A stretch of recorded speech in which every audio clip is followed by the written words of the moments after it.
Hey everybody, welcome back to Pre-Calculus. This is day 4. We're going to talk about relations and functions. And so the first thing we want to do is define the Cartesian product of two sets. Okay, so first we want to let A and B be sets, and then A cross B is equal to the set of all ordered pairs XY, such that X is in A and Y is in B. So I'm going to give you an example and we can see how this works. So for example,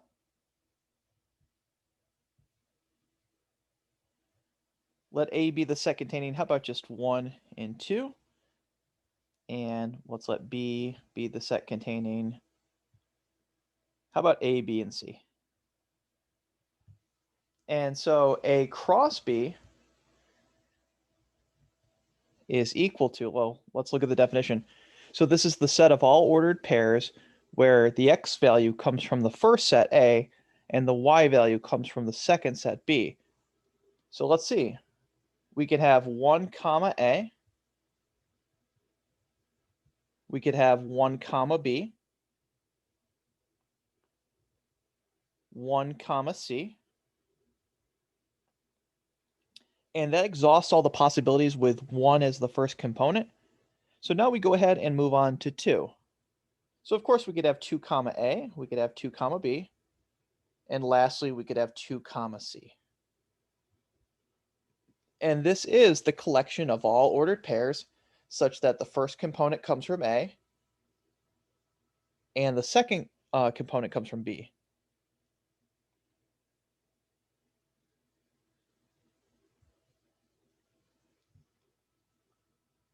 Okay, so let's look at another type of Cartesian product. Let's deal with intervals. Remember, intervals were our sort of connected subsets of real numbers. So let's say, for example, we want to understand this. So let's say I've got 1, 3 cross -1, 2.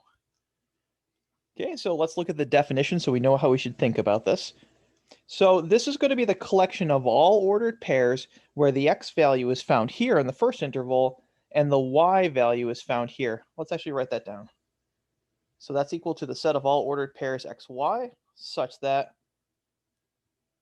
X is between 1, positive 1, right? Positive 1 and 3, and Y is between -1 and 2. So essentially, let's draw this in a graph. We want to collect all the ordered pairs where the X values live here and the Y values live here. And sort of the natural question is, well, what does that look like? Well, this we could draw in the plane. We could draw this in R2.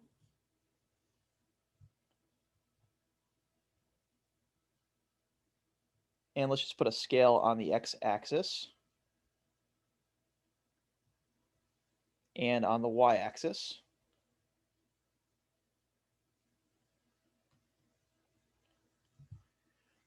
Okay, so yeah, let's make sense of this. So we're interested in collecting X values that are between 1 and 3, inclusive of the endpoints. So yeah, we're just sort of limiting our X attention in some sense to this region right here. But we need a second condition. The second condition is, well, not only do I want this, but the second condition says I want my Y values between -1 and 2. So the only region where that makes sense is this rectangle. Well, let's convince ourselves that's true. So if I pick any point that's inside of the rectangle, say I pick this one, does it satisfy both properties? Is the X value between 1 and 3? Well, for sure, the X value is between 1 and 3. And is the Y value between -1 and 2? Yes. And again, you can just keep picking points to convince yourself that this makes sense. Even if I pick a corner piece because of the or equals to, right? This is fine. So essentially what you're seeing here is that this is a subset of the plane. So let's say observation, because that'll lead into a definition.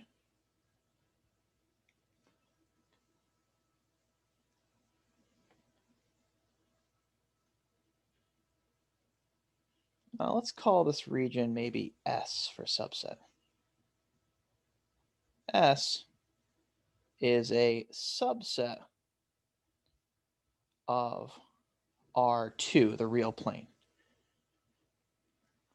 Another way to say that is to say that S is a subset of R cross R, right? That's another way to say R2, because this is exactly the set of all ordered pairs such that the X values come from here and the Y values come from there. Well, this leads naturally to our next definition. So what do we call these subsets of cross products? So definition, of course, let A and B be sets.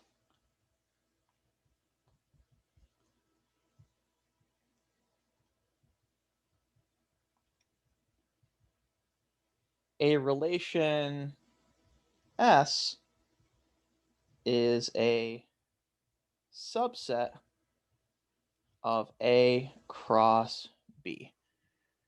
So yeah, any subset of this cross product is a relation. That's all it is. So for example, if, let's say A is, how about pi comma 10? Why not? And let's say B is equal to, how about 1 comma 42? By the way, these sets don't have to be the same size at all. A cross B, well, that's the set of all ordered pairs where the X value comes from A and the Y value comes from B. So what's inside of here? We have pi comma 1. Oops, let's close that, then comma. And then pi comma 42. Okay, so that exhausts all the possibilities with pi as the first component. Then we move on to 10. So we have 10 comma 1. And then we have 10 comma 42. Okay, so that's the cross product. Can we form some relations from this? There's several we can form, right? Not just one, there's several.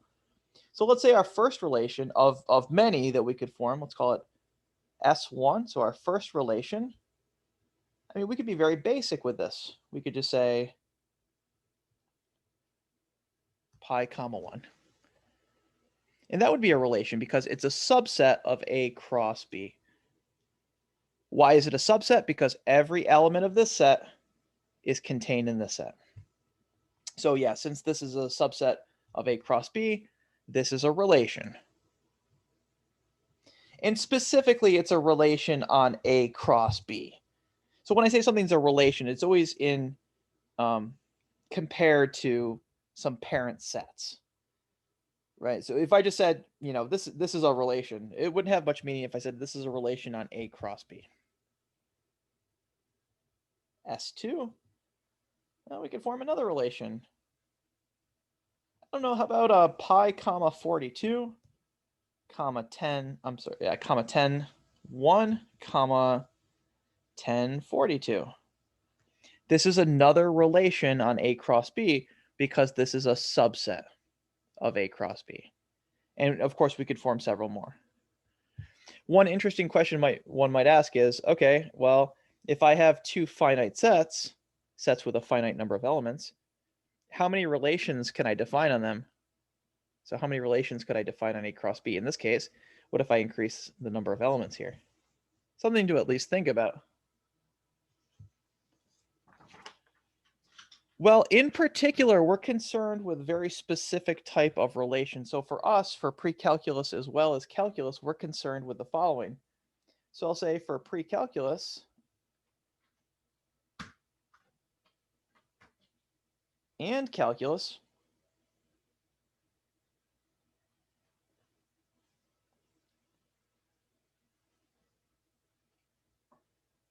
So we're interested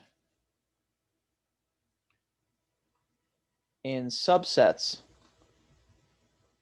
of R2, the real plane. Okay, so this is what we're interested in.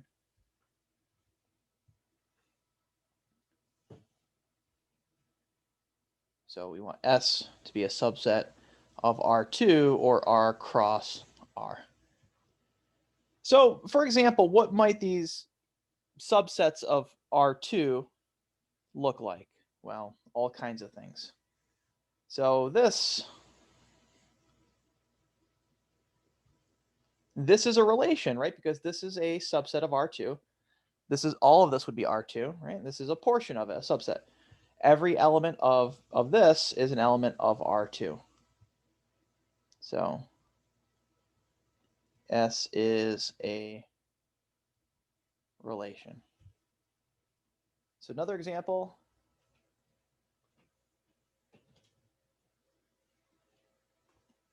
So we might have this curve. The collection of all points on the curve is a relation. It would be a subset of R2. So yeah, you could see any subset that I can dream of R2 would be a relation on R2.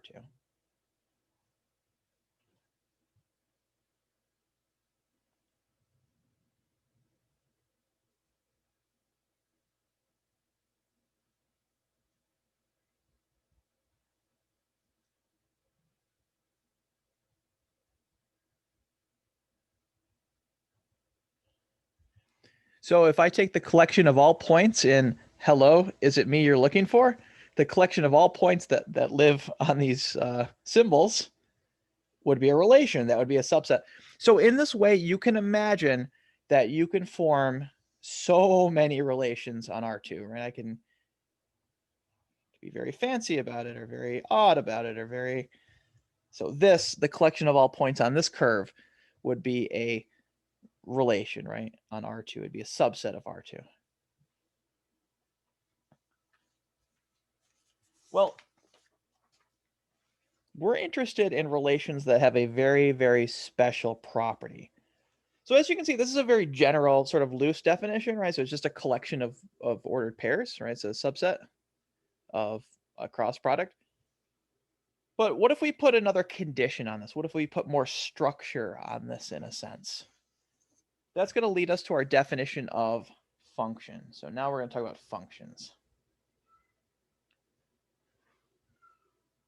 Okay, so definition. So I'm going to say a function f from a set A to a set B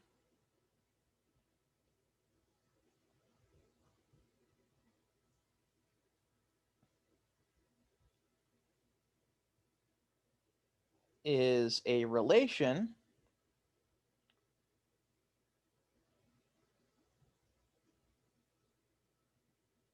that assigns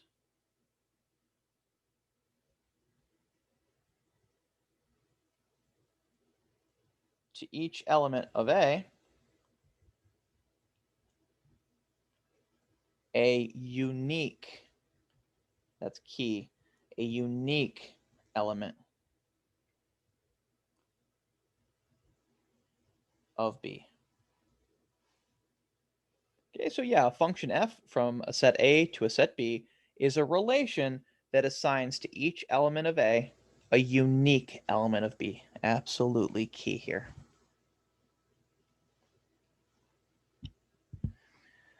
And so before I go into, usually we show, a diagram at this point, but I want to show you that this idea is actually pretty natural. So for example, if you look at states and capitals, right? So if I say,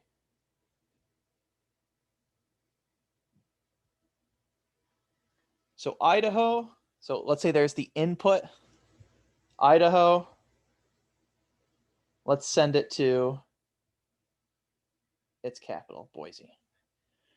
So in this way, we get a correspondence. So Idaho doesn't have two capitals. There's your unique output. So this is an example of a function in real life. So I could say,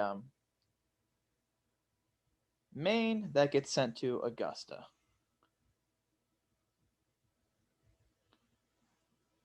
Okay, so the collection of all states would be A, and the collection of all capitals would be B.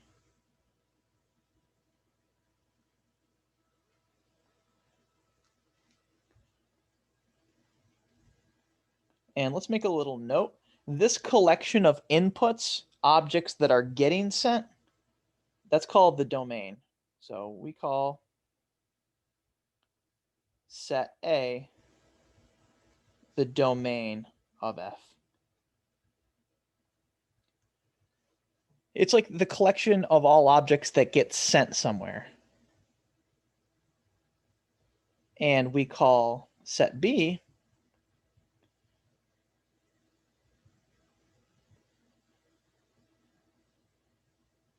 the range of F. Now, if I wanted to be a little bit more careful, if you take more math down the road, we actually call this a codomain, and there's a certain property for it to be considered a range, but for pre-calculus and calculus, this is actually sufficient.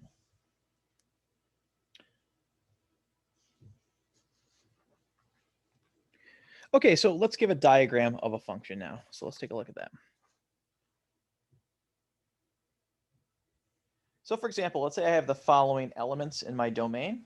So here's A, here's my range B, and I'm going to create a function rule F.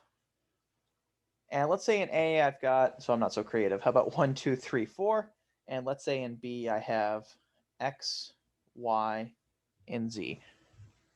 So the first thing you're going to notice is these do not have to have the same number of elements. And that's actually just fine. So the key is, so I'm inventing a function. In order for this to be a function, every element of A needs to get sent to one place here, sort of uniquely. So 1 can't be sent to 2 places, 2 can't be sent to 2 places. The rule is everything here gets used up and nothing gets sent to multiple places. Okay, so let's say 1 gets sent to Z. Very often we use the term maps. I would say 1 maps to Z via F. Let's say 2 maps to X or gets sent to X. Let's say 3 maps to Y or gets sent to Y. And let's say 4 goes to Z also. Now, you might look at this and say, well, that seems problematic because both 1 and 4 are going to the same element Z. That's just fine. We haven't broken the rule. Everything in A is used up. It gets sent somewhere, and nothing gets sent to 2 places. It's not that one thing has 2 things sent to it. The thing we want to look out for is that nothing goes to 2 elements.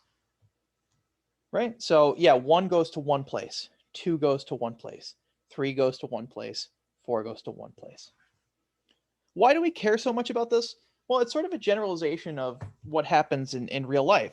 For example, at time t, I'm only 1 height, right? So you wouldn't want to have a height function, which wouldn't be a function, by the way, where, at a particular point in time, you are 2 different heights. Maybe you're 3 feet tall and 5 feet tall. That wouldn't make sense, right? And so being a generalization of that, that's why we care so much about this rule. So let's note this.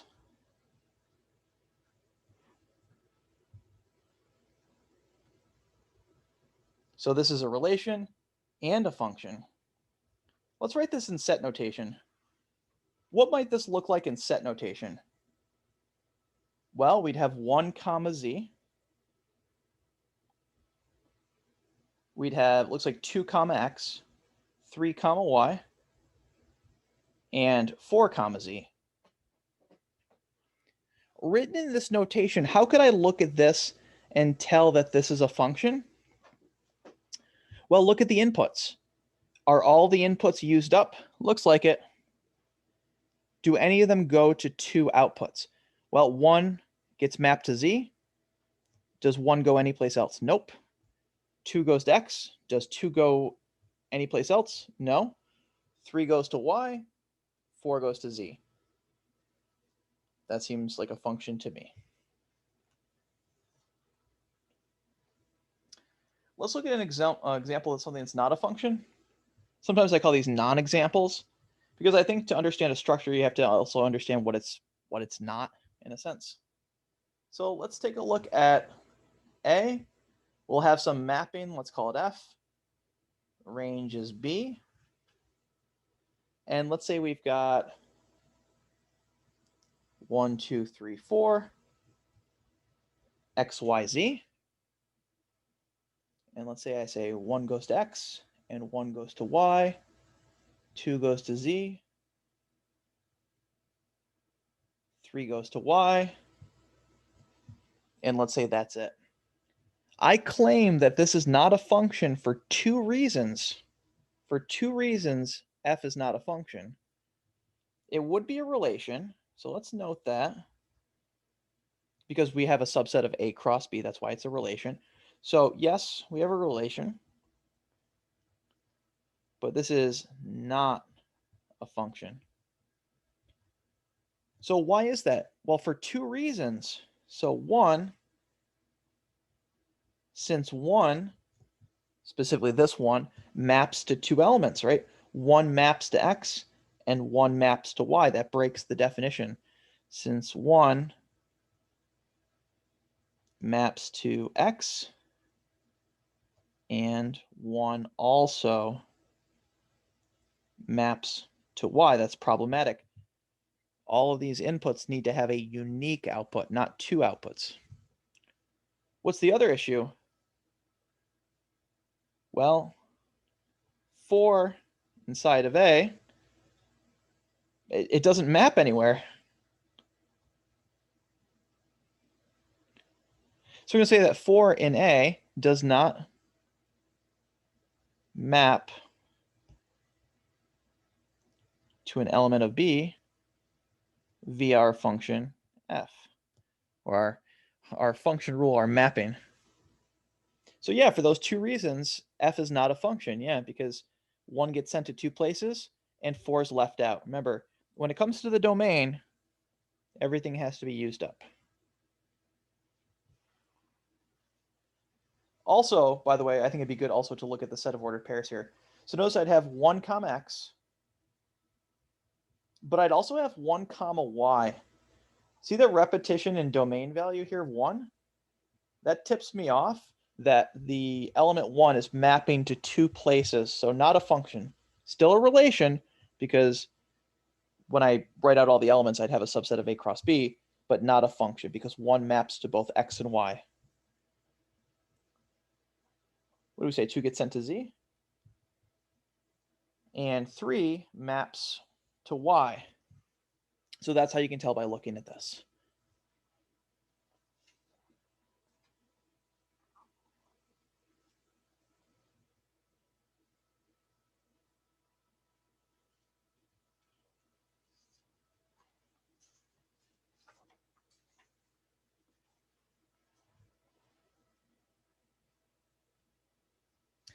So now what we want to do is look at equations that define possibly functions and determine if they really are functions.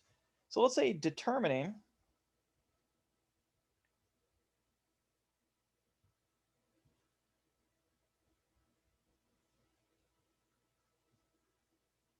whether an equation represents y as a function of x.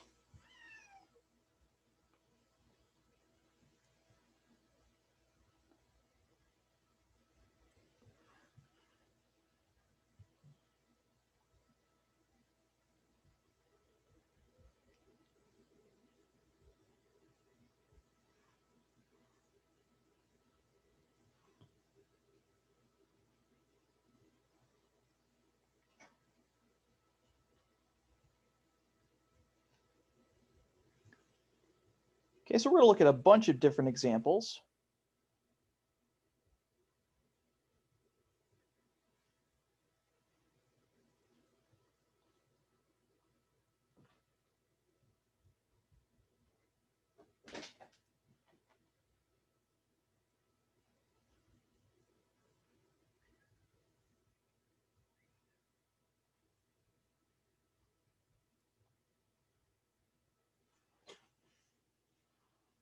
Okay, so we want to determine whether the equation represents y as a function of x. So really what we want to look at is, once we solve for y, are we going to have a unique output for every input? That's the key. So let's take a look here.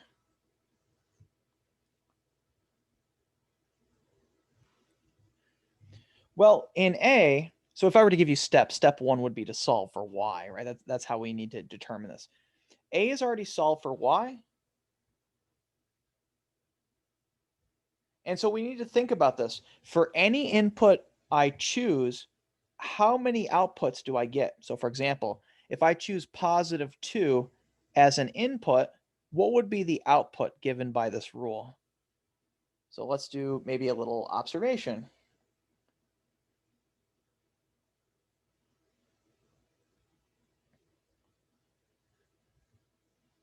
So I'm choosing this input. So if x is equal to 2, how many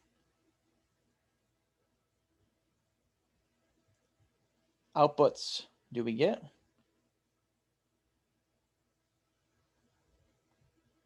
Well, we observe one output.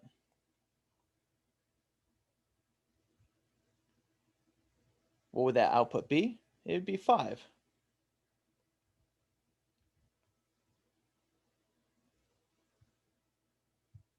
So y equals, so plug 2 in for x, 2 squared plus 1, which is exactly 4 plus 1, which is 5. And it turns out, so it's actually, it's not sufficient in general in math just to pick one number and say we're done. But you can see that no matter which single number I pick, I only get a single output. So I can actually say, so if a is any real number, y equals a squared plus 1 is a single output. Okay, so yes, y is a function of x.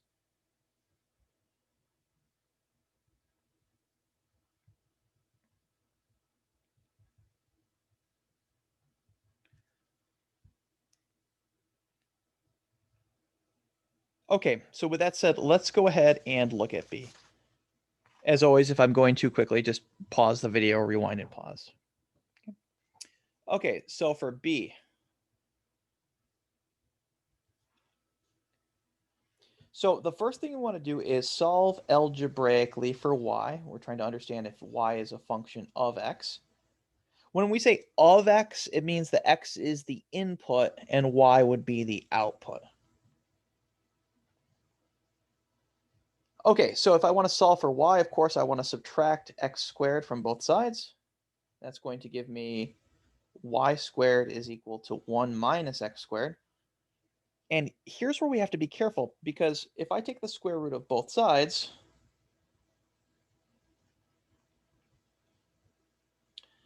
I have y is equal to plus or minus the square root of 1 minus x squared there. Well, what does that mean for me? It means for any x that I choose where this is defined. So for any x that I choose where this is defined, and if that's a little sloppy, let's rewrite that. So for any x that I choose where this is defined, I get two outputs. For example, if x is 1/2, I would get two outputs, right? I would get plus or minus square root of 3 over 2. So for any x for which this expression is defined,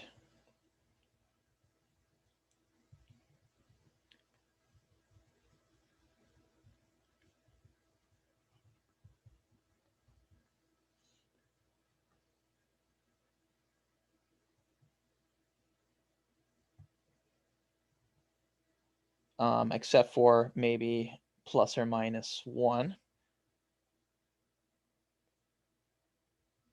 because I would only get a single output for those, right? I get 0. So for any x for which this is defined, where x is not plus or minus 1, y yields two outputs. So for example, here, if we said if x is equal to 1/2, we get y is equal to plus or minus 1 minus 1/2 squared. That's y is equal to plus or minus 1 minus 1/4. But 1 minus 1/4 is exactly 3/4. And we know with fractions, we can take the square root of the top and the bottom. So that's the square root of 3 over 2. So one input gave me two outputs, not a function. Not a function. Right? Because what's on the curve, if I were to draw this graph, 1/2 comma negative radical 3 over 2 is on the curve. And also 1/2 positive radical 3 over 2. So yeah, single input mapping to two outputs, not a function. Not a function at all. Okay, so let's look at B, or C rather, let's look at C. So solution to C. Okay, same deal as before. If we want to determine if y is a function of x, we should solve for y algebraically and then investigate. So in order to do this, let's subtract x from both sides. This gives me y squared is equal to 4 minus x. I take the square root of both sides, and I get plus or minus the square root of 4 minus x. And again, for the same reason as part B, this is problematic because for any x that I choose that keeps this defined, I get potentially two outputs, except for 4. If x is 4, I just get one output of 0, right? So this is a problem. So for example, if I choose x to be, let's say 3, right? So let's note this. So I'll say if x equals 3, y is equal to plus or minus the square root of 4 minus 3. And that would mean y is equal to plus or minus the square root of 1. So y is equal to plus or minus 1. That's a problem because that tells me that 3 maps to minus 1 and 3 maps to positive 1. Well, that makes us sad. So no. Y is certainly not a function of x. Notice that I'm being careful. I keep saying for any x in which this is defined. We're going to explore that concept. That's going to be a concept of domain, legal inputs. That'll be an issue for a little while down the road today. Let's try D and E because I think they're a bit more subtle.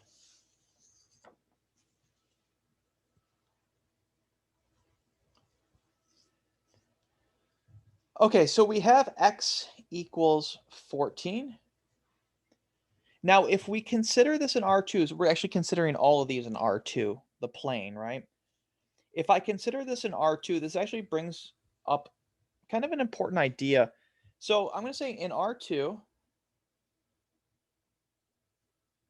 there's what we call a free variable.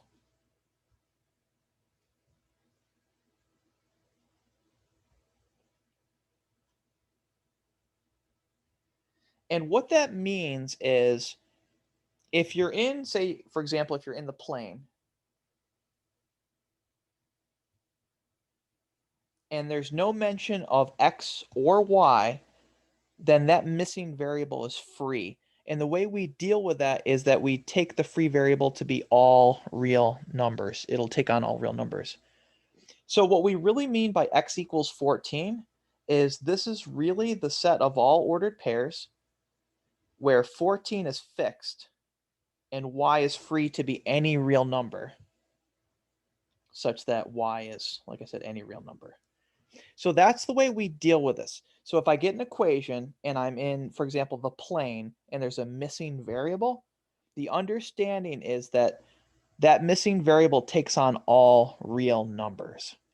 So yeah, x equals 14 in the plane specifically. So be careful. In the plane, this is a line. It's the collection of all points of the form 14 comma y. So what does that look like? Looks like this. That's x equals 14. Well, can you name a couple points that are on this line or that are in this collection? Sure, 14 comma 0, 14 comma 1, 14 comma pi. Notice that that 14 is mapping to every real number. That's problematic, right? Because I need the outputs to be unique. So this is certainly not a function.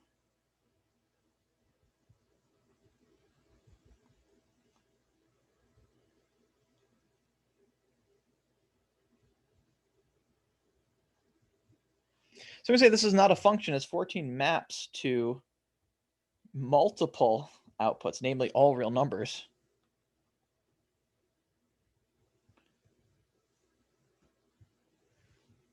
So I hope that was clear. If you were to think about that in terms of a diagram, what would that look like? Well, I can't draw. We can't really list the real numbers. It's actually impossible to do that, to give them an ordering. But the idea is,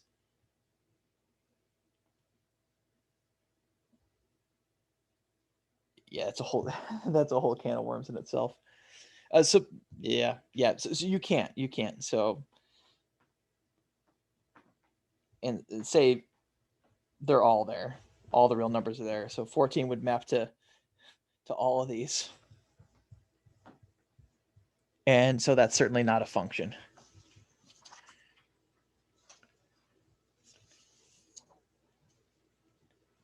Well, what about the next one? So y equals 92. So again, if we're graphing this in R2, there's a free variable. There's no mention of x, so the understanding is there's a free variable. So I'm going to say in R2, x is free in this case because there's no mention of it. And the understanding is, again, that x takes on all real numbers. So if I were to write this as a set, this is really the set of all elements of the form x comma 92, where x takes on all real numbers. So what does the graph of such an object look like? Oops, this is y. We said y is, oh yeah, this is fine. This is fine. This is real life, folks, here. This is what you pay for. Absolutely nothing. You'll get it in abundance. So this is of the form x comma 92, such that x is real. So we notice that 92 is fixed. So somewhere around here on the y-axis is 92, which is fixed. And we want to notice that x takes on all real numbers. So any x value that's real you can dream of, you'll have that number comma 92.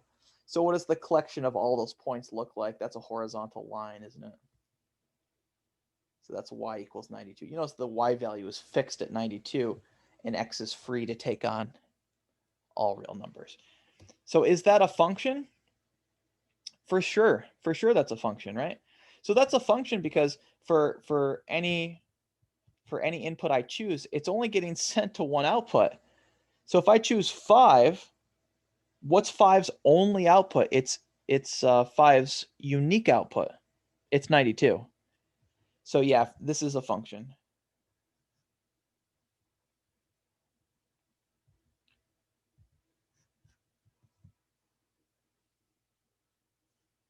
So the next thing we want to talk about is function notation. Function notation.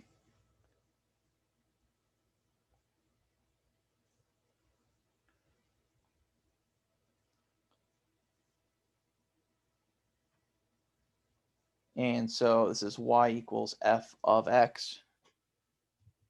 So to get a y value, you apply the f rule onto x. That's essentially what this is saying.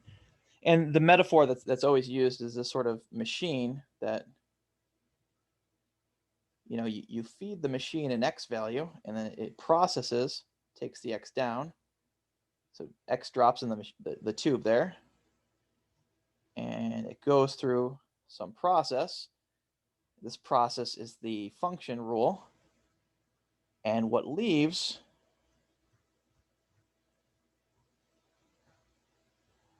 is the output f of x. So you drop in an x, you apply the rule f, and what you get out is this new number, or new object. Doesn't even have to be a number. Okay. So input drops in, apply a rule, you get some output. So for example, let's say I have y is equal to x squared minus 4. And so let's drop some numbers into our machine. So here's going to be x, and here's going to be, we'll apply the function rule,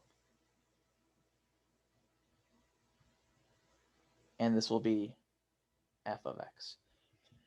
So this is a good time to note this as well. Sometimes we use y and f of x interchangeably because essentially it's saying the output comes from applying this process. Apply this process onto x and you get some output y. So this is the same thing as f of x equals x squared minus y. So apply this rule to the input and you get this output. And very often we call our outputs y. Okay. So what does that look like? So we're free to choose the inputs. So let's choose, oh, I don't know. How about -1, 0, 1, 2? These are the numbers that we're going to be dropping into our machine. Okay, so I'm going to pick up -1 and drop it into my function machine. So I'm going to apply f. So to apply f means to do this process. Okay, so x goes in the machine. I apply a process and it outputs f of x.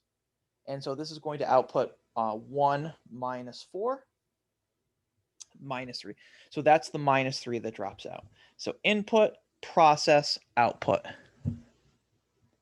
Okay, with this sort of thinking, we can do the same thing with 0. So plug 0 in, aka drop 0 into my machine. Apply this process onto 0. And what drops out is, let's see here, looks like -4. Okay. Okay, so input, rule, process, output. So 1, I'm going to drop 1 into my machine here. Apply my process, and the output I get here is -3. So input, process, output. Or input, rule, output. Okay, so I'm going to drop 2 into my machine now. So that's going to give me 4 minus 4 when I compute the function rule, which gives me an output of 0. Okay, so I hope that makes some sort of sense.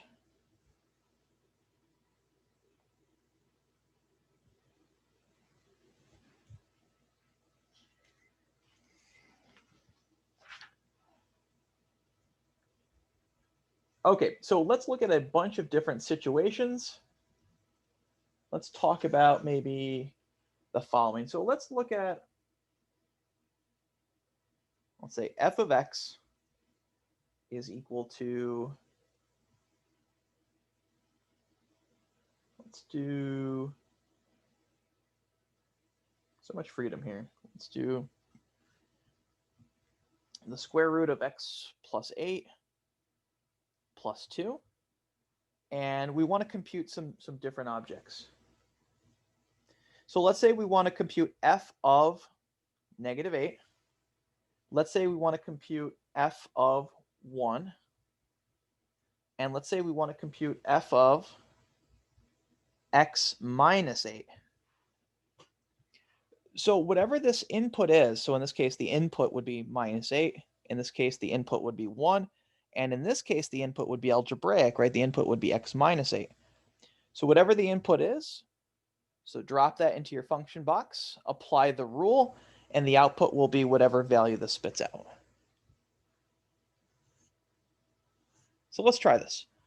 Okay, so we're going to drop -8 into our function. So that's specifically going in for x, right? So in for all x's goes -8. So a copy here. And that's the only x. So I only need to replace that x or substitute it with -8.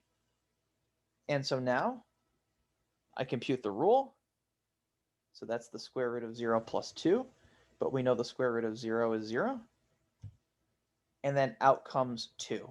So input, process, output. Okay, so f of minus 8 is equal to 2.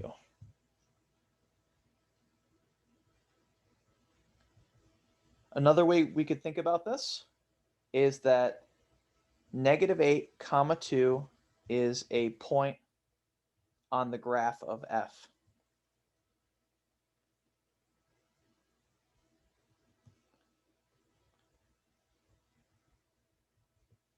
That's another way to think about this. Okay, well, if that made sense here for the next part, we're going to plug in 1, right? 1 is my input. We plug 1 in for all x's and then carefully compute. So this is the function rule that I'm applying, or the sort of the machine metaphorically. This is square root of 9 plus 2, but this is 3 plus 2. And so my output is 5. Input, process, output. And so, of course, I could say, so f of 1 is equal to 5. Input, output, x value, y value. That means 1 comma 5 is a point on the graph. And so now let's see what happens if we plug in x minus 8. I'm expecting something algebraic to pop out and not necessarily a number. Okay, so in for every x goes x minus 8. So I see an x here. So that gets replaced or substituted with x minus 8. Notice that the 8's will cancel. I can shift my parentheses by the associative property. So that gives me exactly x plus 2. And there's nothing more I can do with this. So we're going to talk about what this does later in the course. This is actually a translation of this graph. This would actually shift the graph. Okay.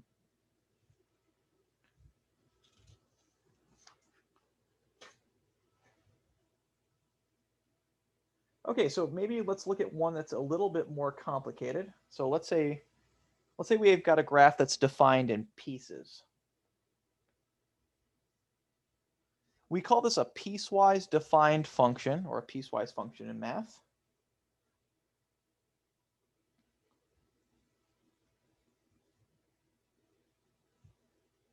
And let's say f is going to take on this for exactly the inputs that are minus 2 or smaller. So if I choose a number that's minus 2 or smaller, I evaluate this function using this. If I pick an x value that's strictly between minus 2 and 2, I'm going to output 0. So for example, if I choose negative 1, my rule says, okay, well, that input lives here. Use this rule. So this is constant. So if I choose negative 1, f of negative 1 equals, not this, but 0. So it says for these inputs, use this. For these inputs, the output is 0. And then lastly, for the inputs that are 2 or greater, let's use x squared plus 1. So that's the way to think about it. So this will tell you for the type of input, and this tells you which function piece you use.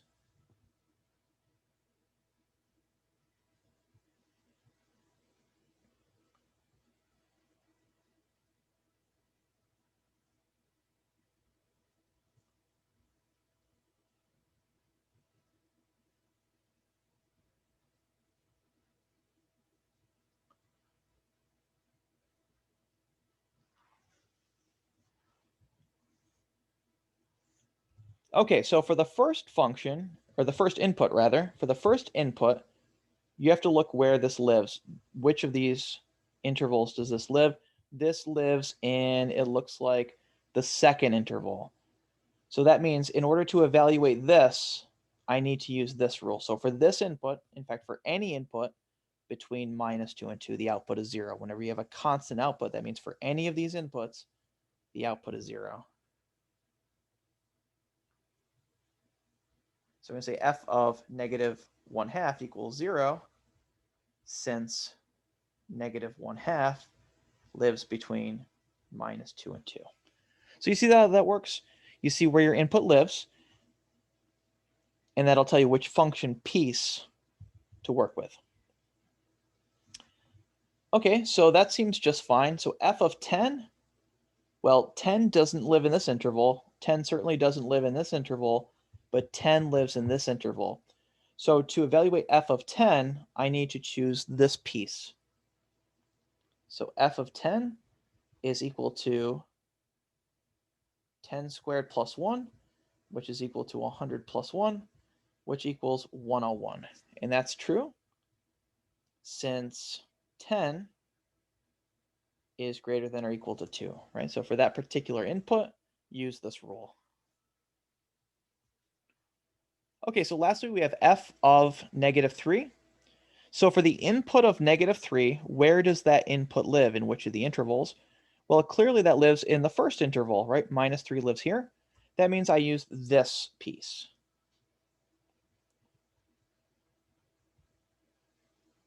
Okay, so I'm plugging x in for x. That's going to give me 4 plus 15, and that gives me 19.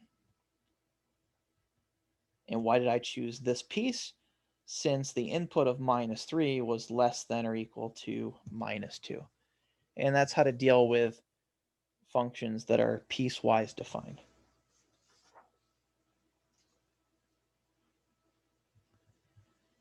Okay, so we talked briefly about the domain, but we haven't talked about how to find a domain, right? So how do we find a domain? So I'm going to say informally, the domain of a function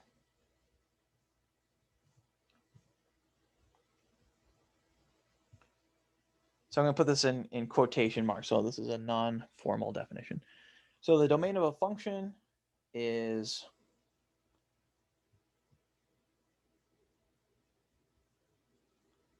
the set of all inputs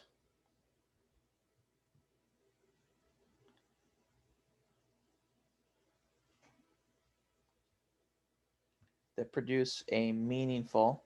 Do you see why this is not a formal definition? It's sort of vague. So it's a set of all inputs that produce a meaningful output. And with real functions,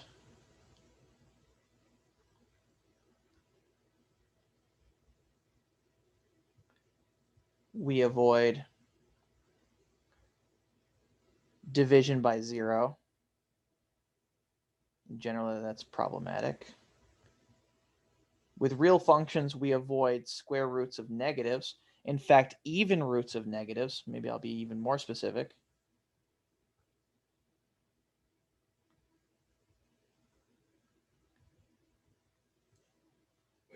And I'm going to say ... There's actually some more things, but we need to define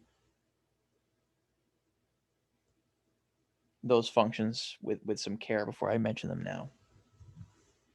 So the domain is a set of all inputs that produce a meaningful output. Basically the set of inputs that keep the function defined, right? So for example, what do I mean by this?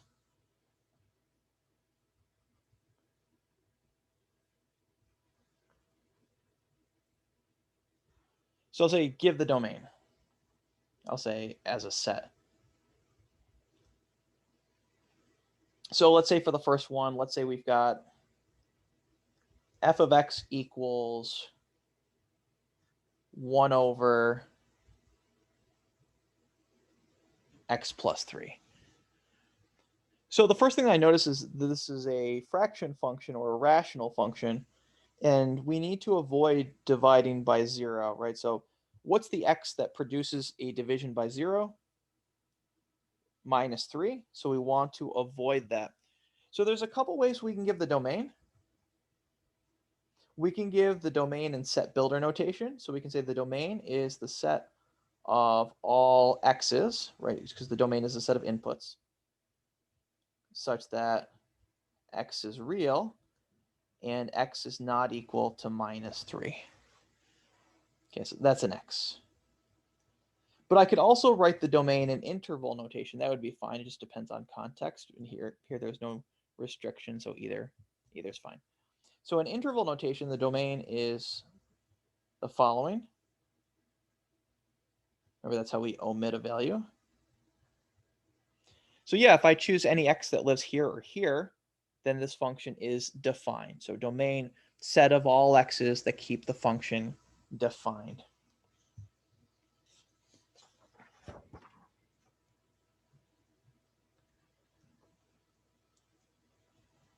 Let's try another one. Let's try a new function.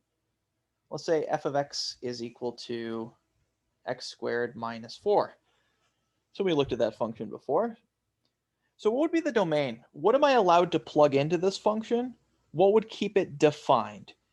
So you should be asking yourself, do I ever run the risk of dividing by 0? Well, no. Do I run the risk of taking the square root of a negative here? Well, no. It looks like I can plug any real number into this function and it'll produce a meaningful output via this rule. So I could write the domain as the set of all real numbers. Another option is the domain is the open interval minus infinity to infinity. I could also write it as the set of all x's such that x is real. That would be the domain, the set of legal inputs. You can plug in any real number you like here, and you'll get a meaningful output.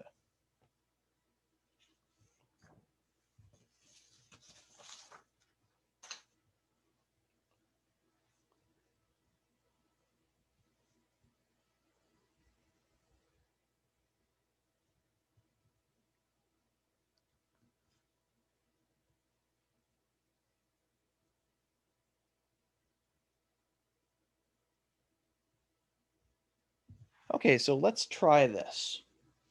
So here we have another rational function. We want to give the domain, right, the set of legal inputs. And this, because it's a rational function, we want to avoid dividing by 0, right? We certainly don't want to divide by 0. So let's do some side algebra.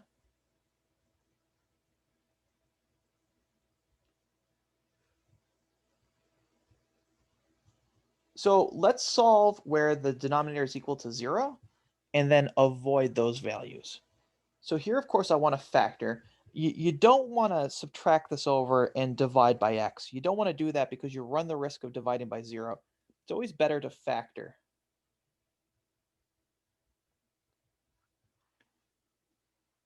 Okay, so in math, we know if the product of two numbers or two objects is equal to 0, then at least one of them is. So I set these equal to 0. And this tells me I need to avoid -7 because if x is equal to -7, I'll be dividing by 0. Also, I want to avoid x is equal to 0 because if x is 0, I also will be dividing by 0. So what would the domain look like? Let's see here. So it's the set of all x's such that x is real. And x is not equal to 0. And x is not equal to -7.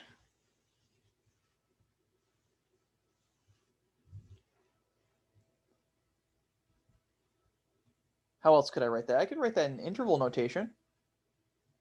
So how do we omit or delete points? So that's when we take the union. So we've got negative infinity. We're good from negative infinity to -7. Union, -7 to 0. Union, 0 to positive infinity. Okay, so yeah, that would be your domain, the set of legal inputs. You pick any x value that lives here or here, plug it in, and you're going to have a meaningful output.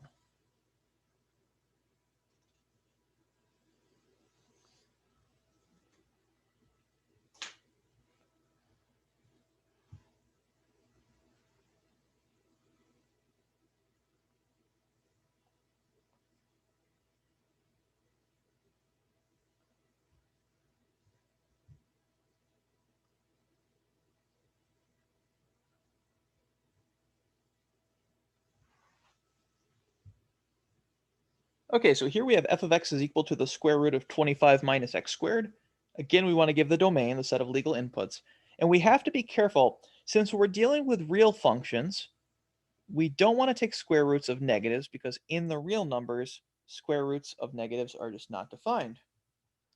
So for which x's will I avoid taking square roots of negatives?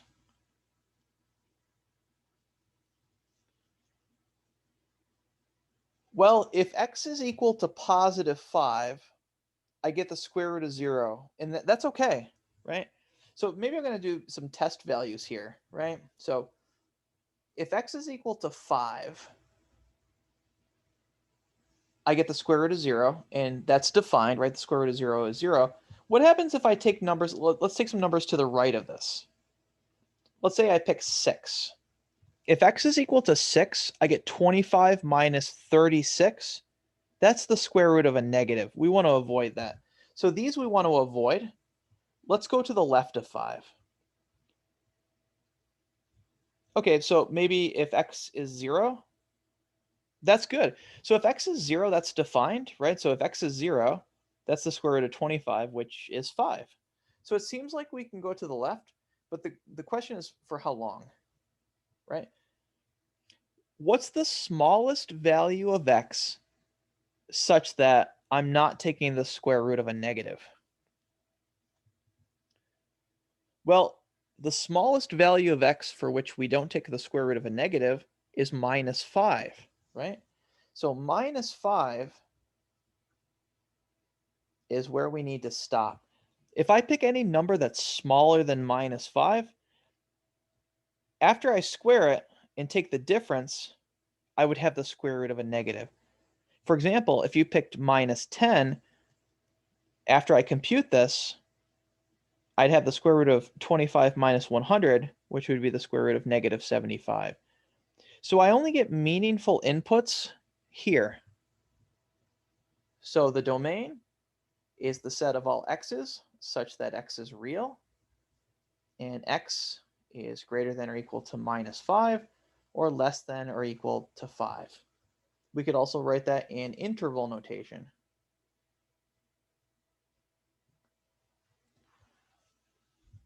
Okay, so this was a bit finicky.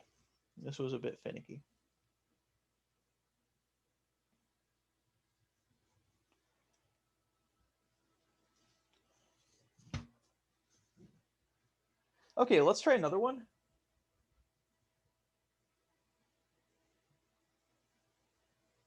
Let's try something like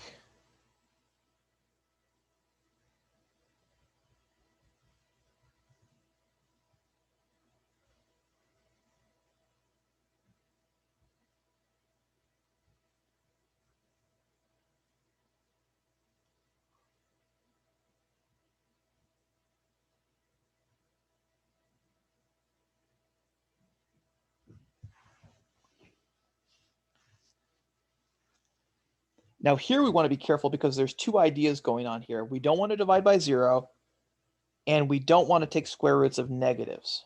So let that sort of motivate how you deal with the problem, right? We don't want to divide by 0, and we don't want to take square roots of negatives. So there's two things we have to consider, and we need them both to work at the same time. So we'll have to be careful how we deal with this.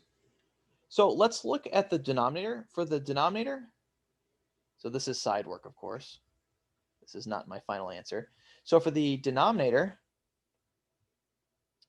x cannot be negative 8, because if x is negative 8, we divide by 0. Okay, that seems fine. Now, what about the numerator? So which choices of x will keep this value here non-negative? Remember, 0 is okay and positives are okay. Well, we also want x plus 10 to be positive. Oh, more than positive, non-negative. Greater than or equal to 0. It can be 0 or larger. So if I pick any x that's greater than or equal to negative 10, that seems pretty good. How do I put both of these ideas together?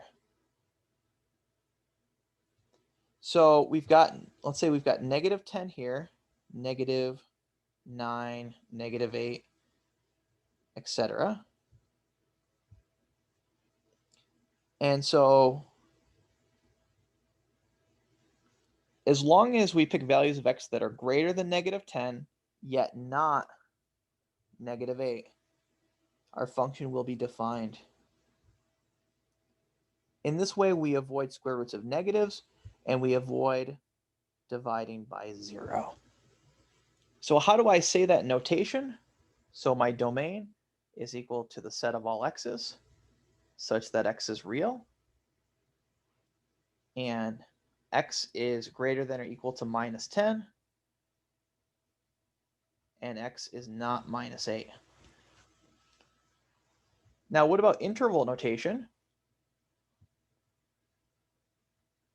So we've got negative 10 inclusive to minus 8 exclusive, union, minus 8 to infinity. You pick any x that lives here, plug it in here, and you're guaranteed a meaningful output.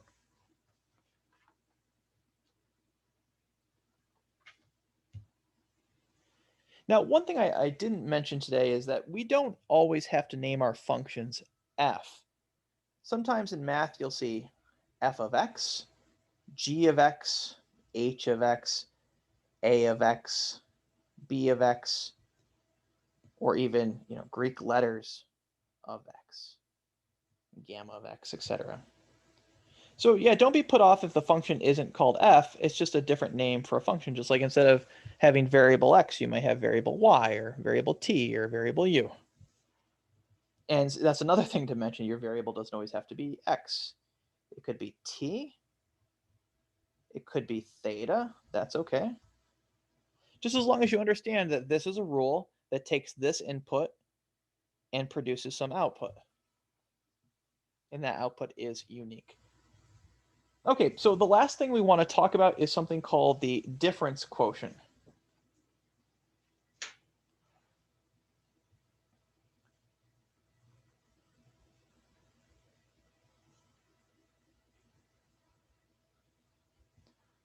So this turns out to be a pretty fundamental piece of calculus once you get there. It also describes average rates of change in physics and average rates of change in economics, business, all over the place. For now, we just want to understand it in terms of functions.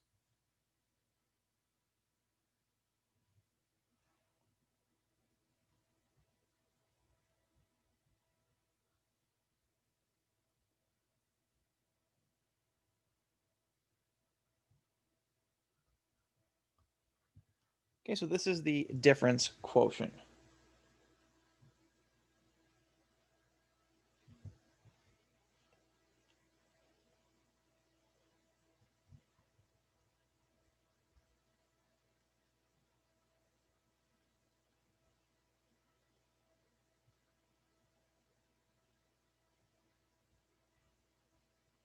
So let's say if f of x is equal to 5x minus x squared, find this particular difference quotient. So f of 5 plus h minus f of 5 over h. And this is all with the understanding that h is not 0 because we don't want to divide by 0 here.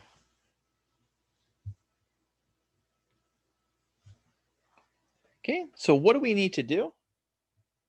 Well, there's some pieces we should find before we do anything with this. Let's find the pieces. So let's find f of 5 plus h. How do we think about this? Everywhere that the function f has a variable x, we're going to replace that with 5 plus h. So for example, I see an x right here. That gets replaced by 5 plus h. I see another x right here. That gets replaced by our input 5 plus h.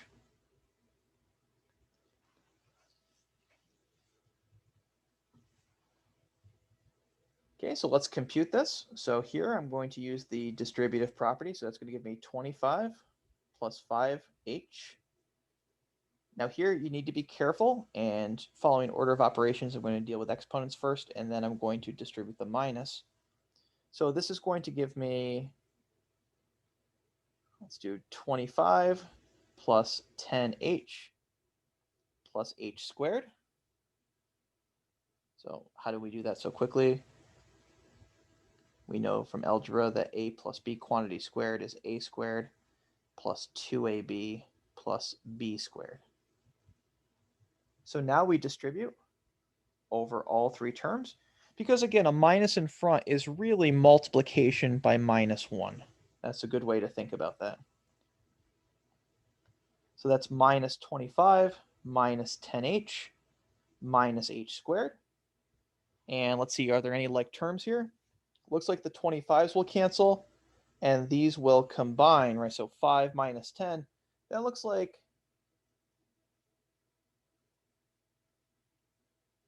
we think minus 5h, that seems fine. Minus h squared. Let's just double check. So that's 25, that's 5h. That is minus 25 minus 10h minus h squared. That seems good. What do we also need for our difference quotient? We need f of 5. So that means we're going to go back here to the original f and plug in 5 for all the x's. So that should look exactly like this. And how nice is that? That's 25 minus 25, which is 0. That doesn't always happen, so don't get excited, but that is nice. All right, so that goes there, and that, haha, goes there. And so let's compute this difference quotient now.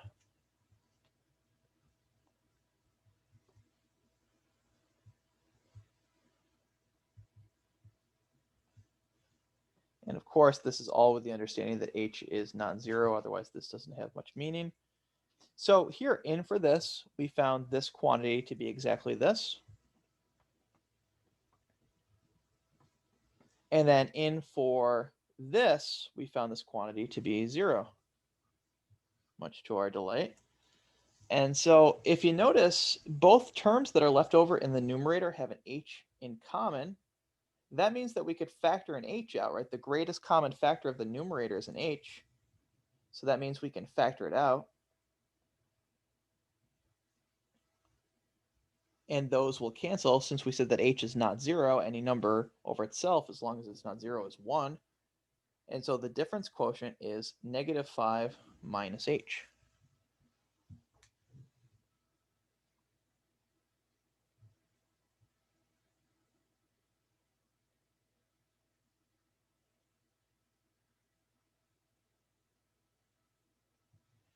Okay, so I want to look at now another type of difference quotient.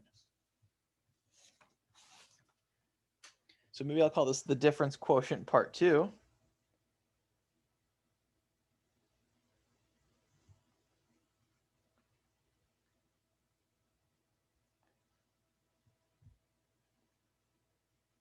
And this is f of x minus f of a over x minus a.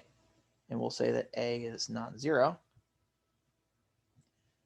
And maybe this reminds you of a change in y's over a change in x's.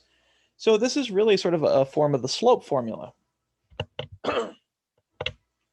In physics, you can use that to get your average velocity. You can use this to find all kinds of averages. Average rate of change, any sort of average rate of change you need. This will find it for you. That'll be clarified more in Calculus 1, by the way. But here again, we just want to practice the algebra just to sort of set us up for success in the future.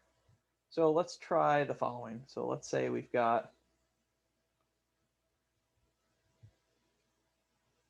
let's say g of x, just to show you an example where it's not f. Let's say g of x is equal to, I don't know, how about 1 over x squared? Let's compute this difference quotient. So let's compute g of x minus g of 3 over x minus 3 with the understanding that x is not exactly 3. So if I want to compute this, there's a couple things I need. Actually, one of them I have for free. So maybe we should just note that real quick because we already have g of x that was given, so we need g of 3. That just means I go here and plug 3 in for x, so that's 1 over 3 squared, so that's exactly 1/9. And so in this way, we can compute the difference quotient, this second form.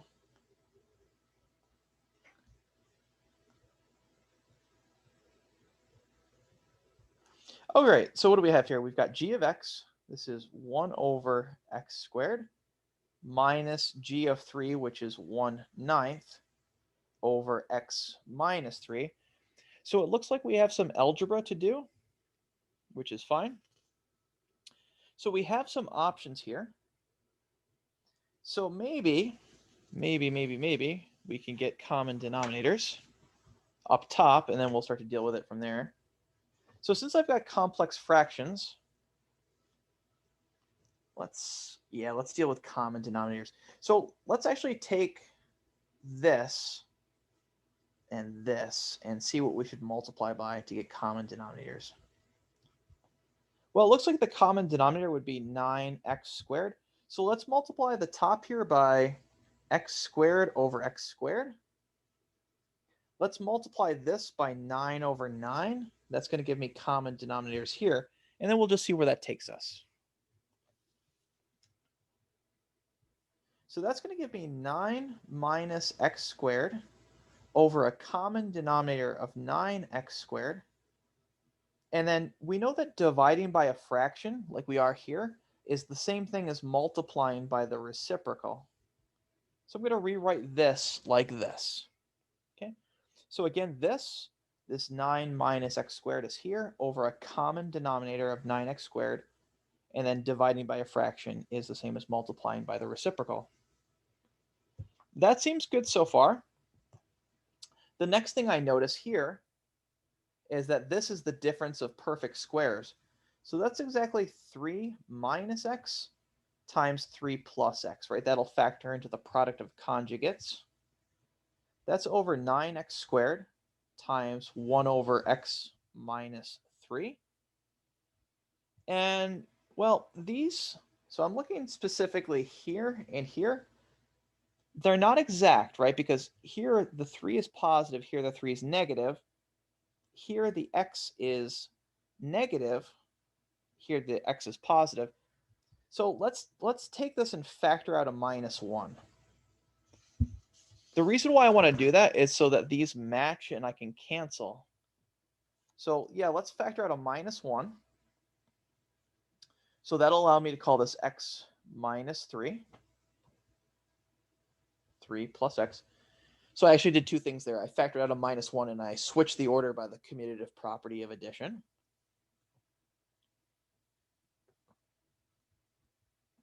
Okay, that seems good. And so now I can cancel these out, right? So if x is not 3, then this is the same number over itself. So that's 1. And I'm left with -3 plus x, or x plus 3 if you prefer, over 9x squared. I don't think we can take that any further.